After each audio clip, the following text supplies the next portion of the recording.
Hi everyone, my name is Chris Hager, the producer for Tera. And I am Stefan Ramirez, the associate producer.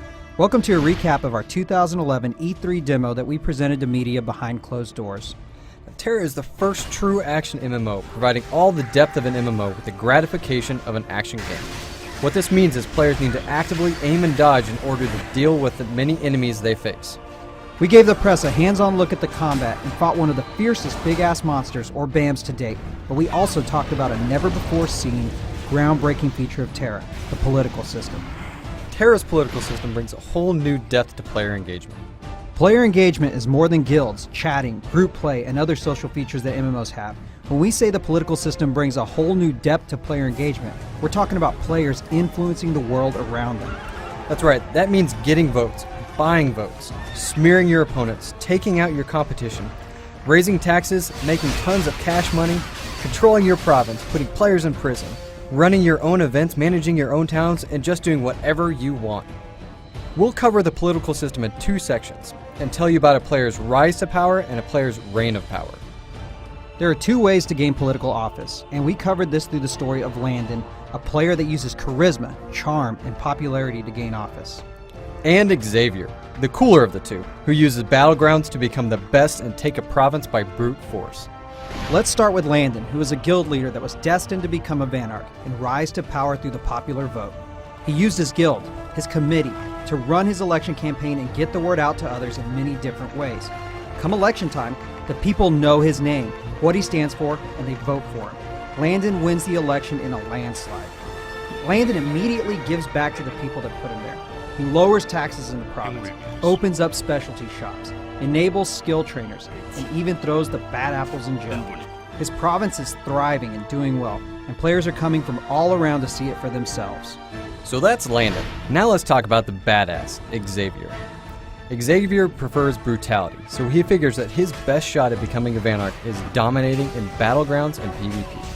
He gathers his elite crew and starts training, fighting, owning, and dominating his opponents during the election process. This works and Xavier becomes the Vanarch of Ostrogoth. Immediately, Xavier raises taxes in all of his towns, enables open world PK within his province, and trots around on his pimped out Vanarch mount. Xavier also rules with an iron fist, imprisoning anyone who gets in his way, all the while making tons of money from shops, skill trainers, and events. This is a problem because just like in real politics, in order for Xavier to stay in office and keep doing his thing, he'll need the support of his people. Once you become a Vanarch, you won't just have free reign on your power. You'll need policy points to make and keep changes to your province.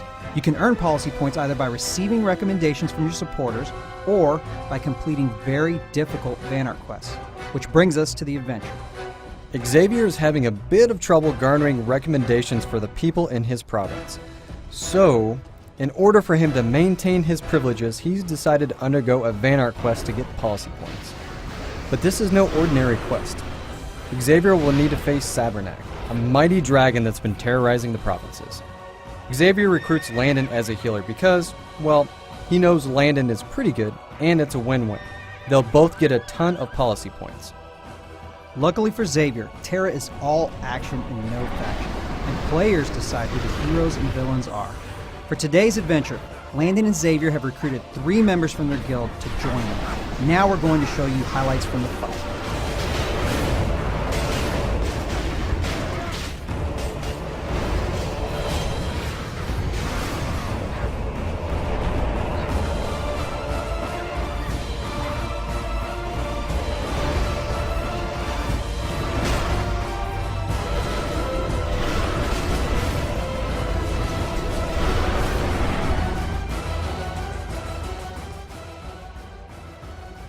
Now you know what we mean when we say Tera is action. It's all about timing, placement, movement, and coordination. We also covered the never-before-seen, groundbreaking feature, Tera's political system, which offers a whole new level of depth to player engagement and empowering players to change the world around them. And we will see you at PAX 2011.